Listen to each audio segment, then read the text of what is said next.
국민의례가 있겠습니다. 근데 국민의례는 시간상 생략하도록 그렇게 하겠습니다. 대회사 있겠습니다.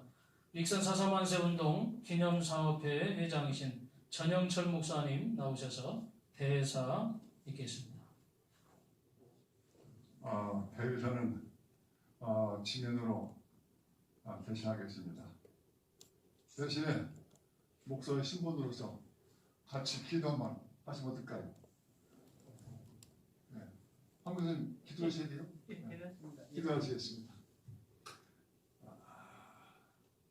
창조 세계를 의와 진리와 생명으로 주장하신 하나님, 오늘 저희들이 역사의 세변 음성을 들을 수 있는 기회를 주심을 감사합니다. 더욱이 익산 4.3만세 운동 101주년을 기념하여 저희들이 역사의 소명을 다시 되새김하며 여기서 잡아들 수 있는 힘을 덧입혀 주옵소서. 또한 이를 위해 선정하신 전북 소부 보훈지정과 관계자분, 그리고 발제자, 토론자 모두의 은혜를 덧입혀 주시옵시고, 함께 우리 모두가 역사를 참아할 수 있는 은혜와 진리로 함께하여 주옵소서. 감사없고 예수님의 이름으로 기도하옵나이다. 아멘.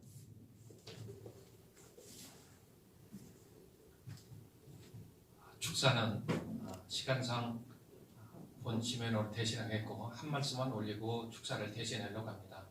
코로나19로 인해서 원래 신앙등교에서 우리 한국기독교장로회 익산로회 115회 1차 임시노회 때 전의회원들이 함께 모여서 같이 이렇게 배우고 토론하고 또 많은 공부를 하려고 했습니다만은 코로나19로 인해서 불가피하게 노회를 다시 9월 중순 이후로 연기를 했습니다. 그러나 사정상 4.3만사 학술 세미나는 진행하기 위해서 오늘 진행하게 됐는데, 오늘 이 모임이 우리 익산과 전라북도와 우리 대한민국의 정말로 새로운 하나의 선열들의 피와 그 다음에 선열들의 독립정신을 되새기면서 우리나라가 남과 북의 통일과 우리나라가 정말 이 세계에서 민족의 주체성을 가지고 더 진일보하는 놀라운 학술 세미나가 되기를 익산의 노회장으로서 축하하면서 축사를 대신합니다. 고맙습니다. 감사합니다. 우리 평화문화연구원장이신 송민찬 원장님 함께 하셨습니다. 감사합니다. 박수 한번 주시죠. 네, 전 익산 문화원장이신 김복현 원장님 모셨습니다. 박수 주시죠.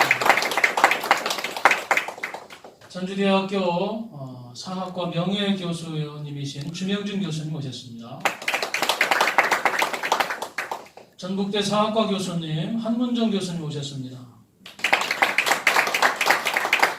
전주대학교 선교학 교수이신 김은수 교수님 모셨습니다.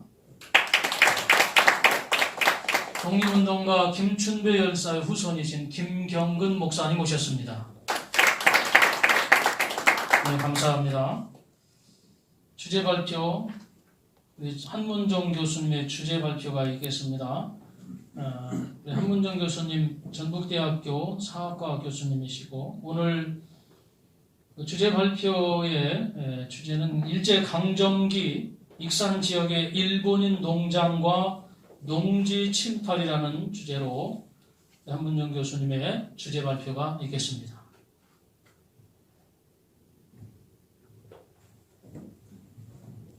예, 반갑습니다. 방금 소개받은 전북대 사학과 한문정입니다. 먼저 오늘 학술대회에서 발표의 기회를 주신 주명준 교수님, 그리고 익산 4.3만세운동 기념사업회 관계자 여러분들에게 감사의 말씀을 드립니다. 발표에 앞서서 양해의 말씀을 간단히 드리겠습니다. 원래 오늘 발표이라고 또 부득이하게 제가 정읍에서 토론을 하게 됐는데, 이 토론하는 날하고 겹쳐서 제가 발표하고 토론까지 하고 또 가야 되는 번거로움이 있었습니다. 이 점 양해해 주시기 바랍니다.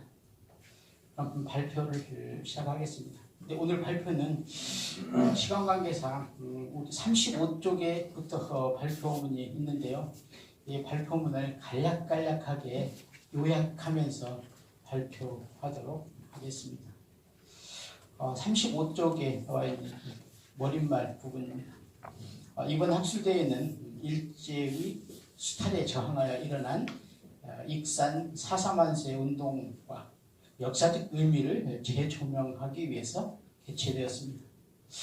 다 잘 아시다시피 익산의 4.3만세 운동은 지금부터 101년 전인 1914년 4월 4일 일제의 그 만행과 수탈에 저항하기 위해 익산 남부시장에 모인 1천여 명이 태극기를 들고 대한독립을 외친 만세 운동입니다. 좀 뒤로 넘어가서요. 오늘 발표에서는 이제 기존의 연구 성과를 참조하면서 일제 강점기 일제의 익산지방 농지 침탈의 실태를 살펴보려고 합니다. 이를 위해서 첫째, 일제가 한국에 진출하여 토지를 점탈해가는 과정과 전북지방의 일본인 농장의 실태에 대해서 고찰하려고 합니다. 두 번째는 일제강점기, 특히 1928년에 익산지방의 일본인 농장의 현황을 각 면별로 살펴보고 또 각 농장의 연역과 특징을 개괄적으로 정리하려고 합니다.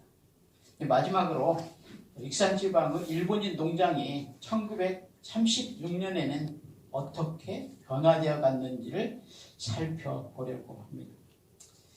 발표문 36쪽 부분입니다. 일제의 토지 점탈 과정과 일본인 농장입니다.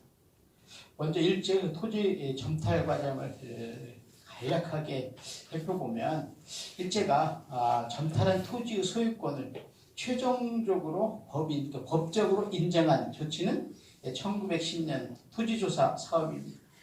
그러나 그 출발점은 1876년에 맺은 조일 수호 조약이었습니다. 그 후 1882년에 조미 수호 통상조약, 1883년에 조영 통상조약을 통해서 일제는 조개 밖 10리 이내의 지역에서는 합법적으로 또 조개 10리 밖의 지역에서는 불법적으로 토지를 매득하는 잠매 행위를 통해서 조선의 토지를 침탈해갔습니다. 또한 일제는 치외법권 지역인 조계대의 토지권을 운영하기 위해 지계 제도를 도입하였습니다. 이처럼 일제는 통상조약과 조계조약을 근거로 한국 내에서의 침략의 교두보를 확보하였습니다. 그러나 저임금의 기반으로 수입하였던 한국의 쌀을 안정적으로 확보하기 위해서 일제는 한국의 농업을 직접 장악할 필요가 있었습니다. 이러한 목적을 달성하기 위해 일제는 청일전쟁 이후 이민 척식 사업을 계획하였고 또 러일전쟁을 계기로 척식 이민 사업을 본격적으로 추진하게 됩니다. 일제가 추진한 이 이민 정책은 대규모의 농장을 설립하여 한국 농민을 자장농으로 삼는 지주 이민 정책의 주 방향으로 택하였습니다. 39쪽입니다. 한편 일제는 합법적인 토지 거래와 또 불법적이지만 경제적인 거래 방식의 잠매, 또 무력을 배경으로 한 강점 등 여러 방법을 동원해서 한국의 토지 점탈을 추진했습니다. 주로 잠매의 방식을 이용하였고 또 전당의 방식을 통해서 그리고 한국 정부나 지방 정부로부터 인허가를 받아 사업을 벌이면서 토지를 확보해 갔습니다. 한편 일제는 통감부를 설치하고 본격적으로 한국을 강점하기 위한 법제 정비에 나섰습니다. 이에 따라 1906년 외국인의 토지 소유 금지에 장애가 되었던 요인들을 제거하고자 토지 거래의 안정성을 확보한다는 명분 아래 외국인의 토지 거래를 인정하는 토지 가옥 증명 규칙과 토지 가옥 소유권 증명 규칙을 제정하였습니다. 이러한 법 제정을 통해서 일제는 한국 내에서 한국인과 같은 위치에서 토지를 확보할 수 있게 되었습니다. 일본인 지주들은 처음에는 주로 전라도와 경상도, 충청도 지방에 침투하였습니다. 그러나 1907년경에는 그 범위를 좀 더 확대해서 경기도와 황해도까지 확대했습니다. 당시 일본인 지주는 주로 전라북도와 전라남도, 경상남도, 경기도 지방에 많이 분포되어 있었습니다. 40쪽의 표로 가겠습니다. 40쪽의 표 1은 1910년도 지역별 일본인의 토지 소유 면적과 현황을 정리한 겁니다.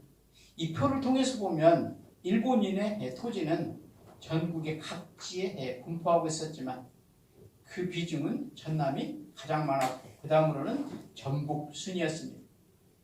시를 보면 1920년대 말 익산에는 일본인이 대규모의 토지를 소유한 반면 한국인은 일정부 정도밖에 소유하지 못한 영세한 농민들이 많았음을 알 수 있습니다.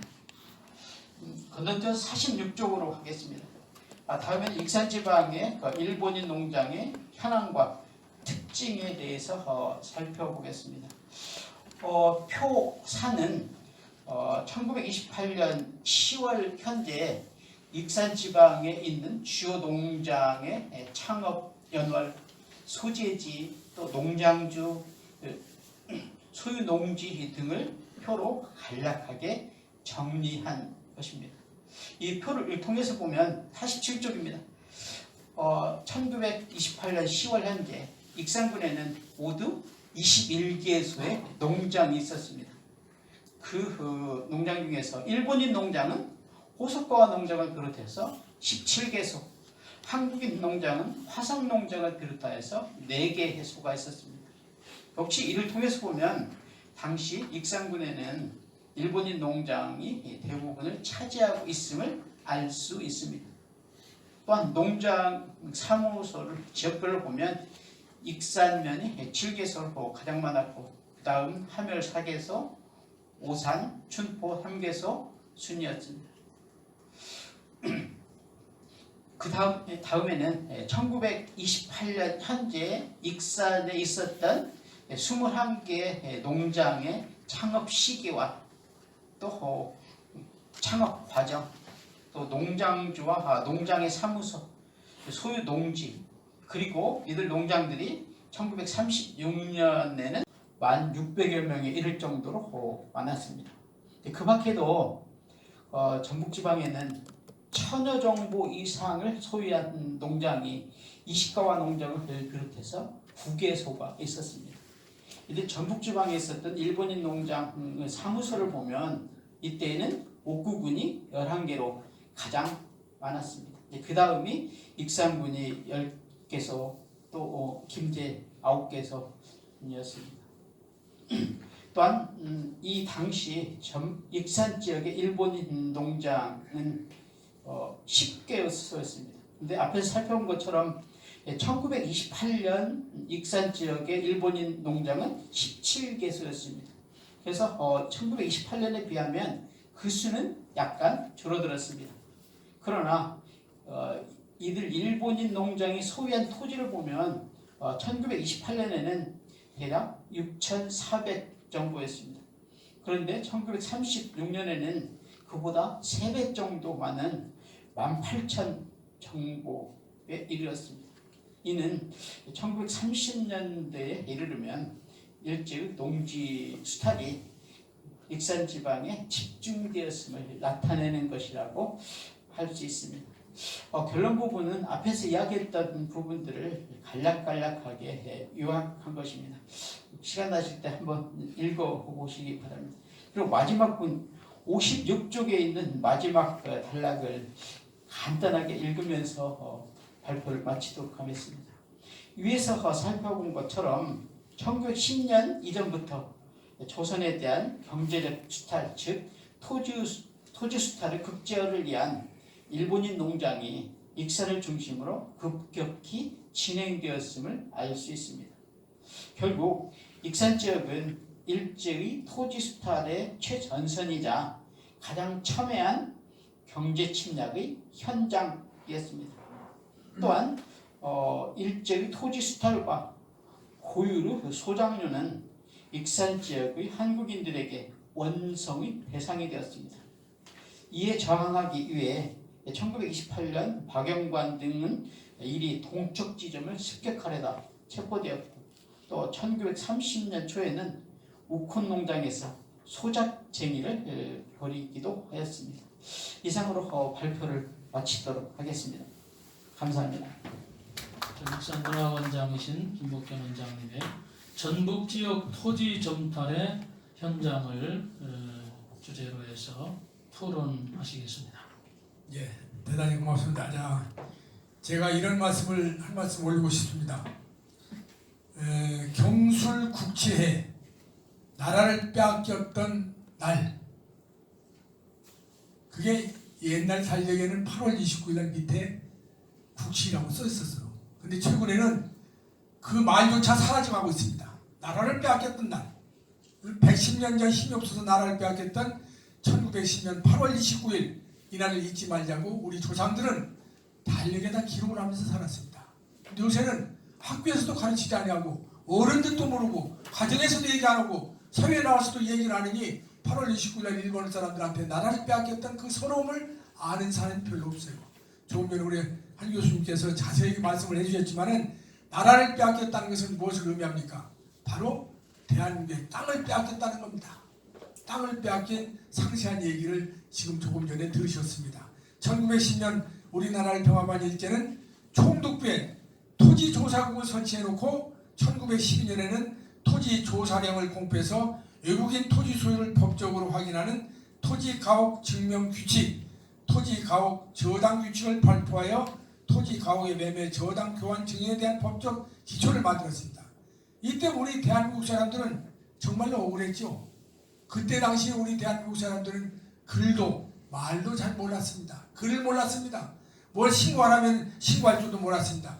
넘어가면 일본 사람들은 다 즐길 걸로 다 만들어놓고 다 난리를 핍니다. 그런 억울한 세상 우리가 살았어요. 예, 대부분의 농민들은 글을 몰랐던 것은 물론이고 신고하는 방법도 몰랐고 정보도 몰랐고 이러한 시대에 우리 조상들은 살았습니다. 아울러서 우리 지도는 농민의 땅을 자신의 땅이라고 신고하는 일마저 다 잊고 살았습니다. 따라서 토지 소유권을 일제 및 소수 지주에게 넘어가고 다수의 농민들은 땅을 빼앗길 수밖에 없었습니다.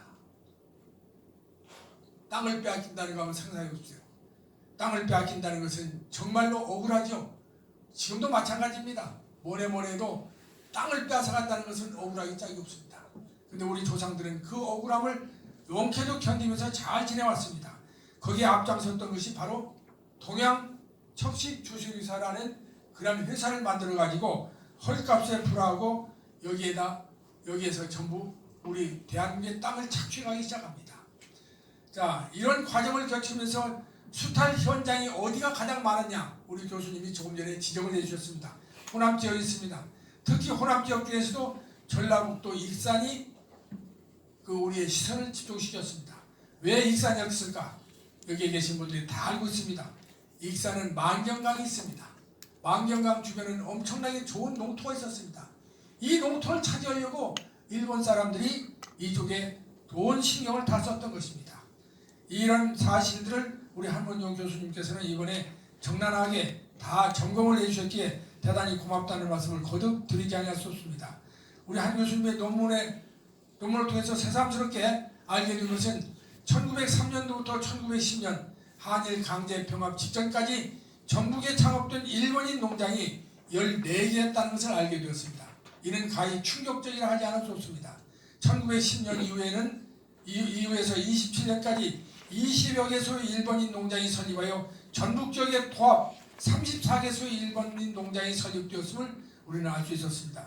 그런데 더욱 놀라운 사실은 전국 지역 34개소 일본인 농장 가운데 압도적으로 많은 20여 개소의 농장이 익산군에 소재해 있음을 우리는 다시 한번 확인했습니다.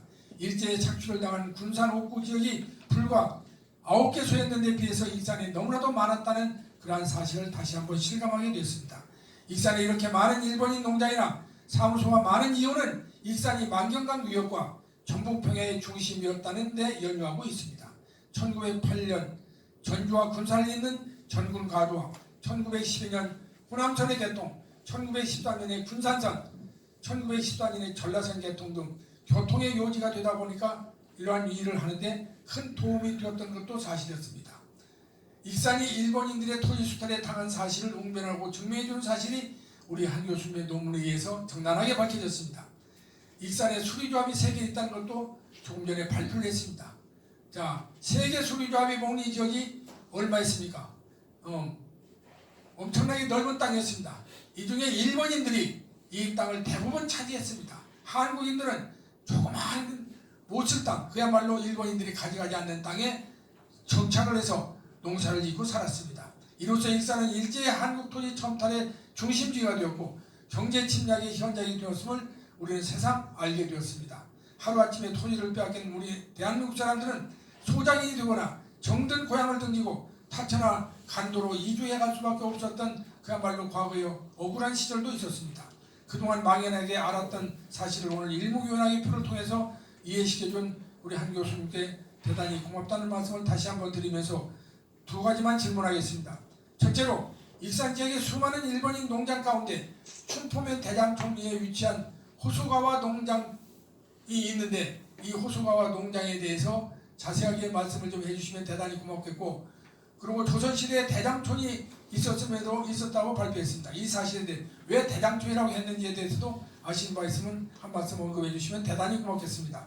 2번째로 본 논문의 주제는 아니기 때문에 교수님께는 다루지 않았지만 이렇게 착취를 당한 익산 군민이 4.4 만세 운동을 일으킨 것으로 사료됩니다. 옥구 지역에서는 소장농의 저항이 거세게 일어났는데 익산 지역에서도 소작 제의가 벌어졌는가의 여부를 다시 한번 말씀을 해주시면 대단히 고맙겠습니다. 이상입니다. 고맙습니다.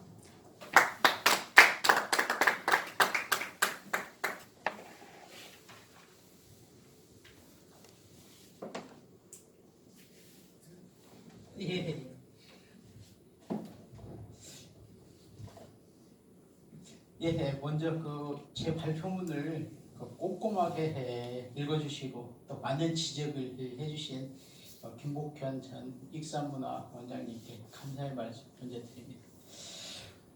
원장님의 질문은 2가지인 것 같습니다.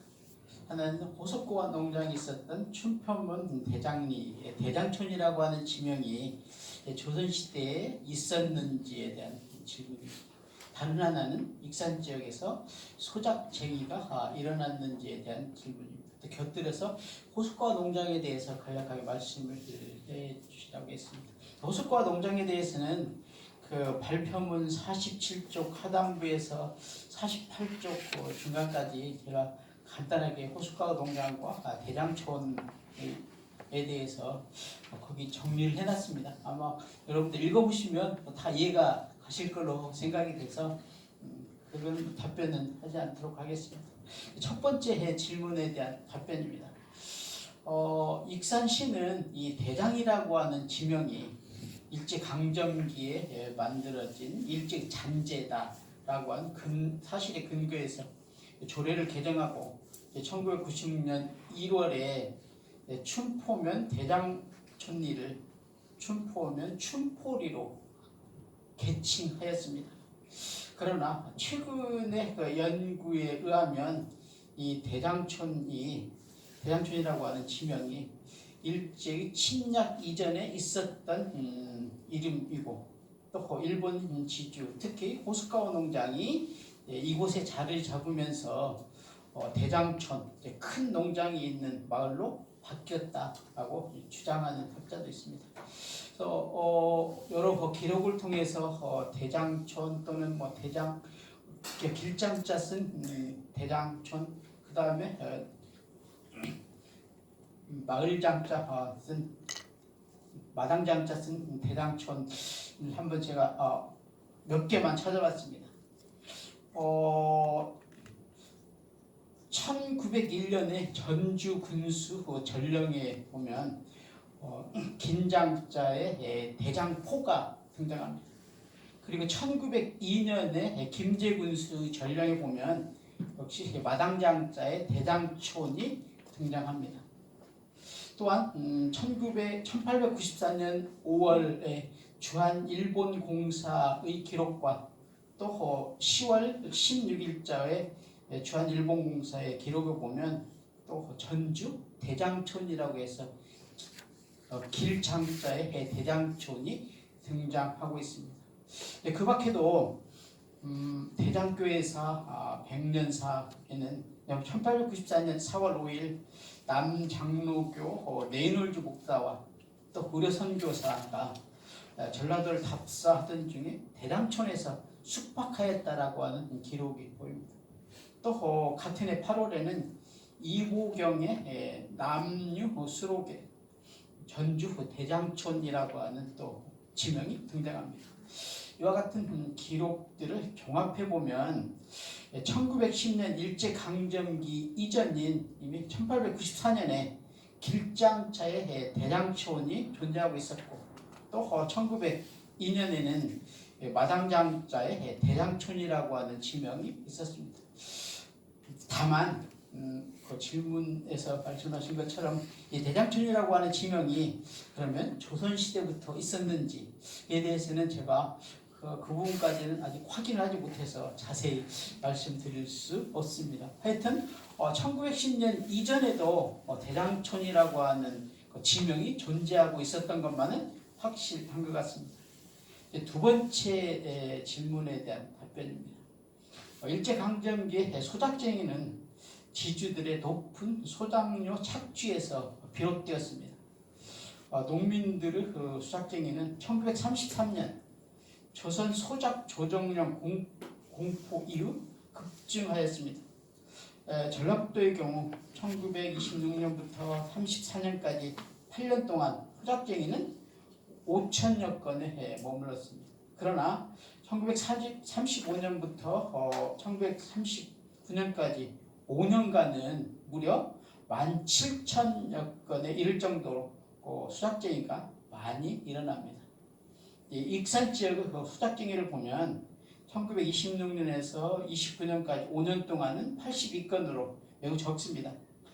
그리고 그 5년 동안 그 후 1930년에서 34년까지는 370건, 그리고 1935년부터 39년까지는 무려 1260건에 달할 정도로 급격하게 증가하고 있습니다. 특히 1935년에서 39년까지 이 시기에 익산 지역의 소작쟁이는 김제, 정읍, 또 전주부에 다음으로 많이 일어났음을 알 수 있습니다. 이상으로 그 답변을 간략하게 마치도록 하겠습니다.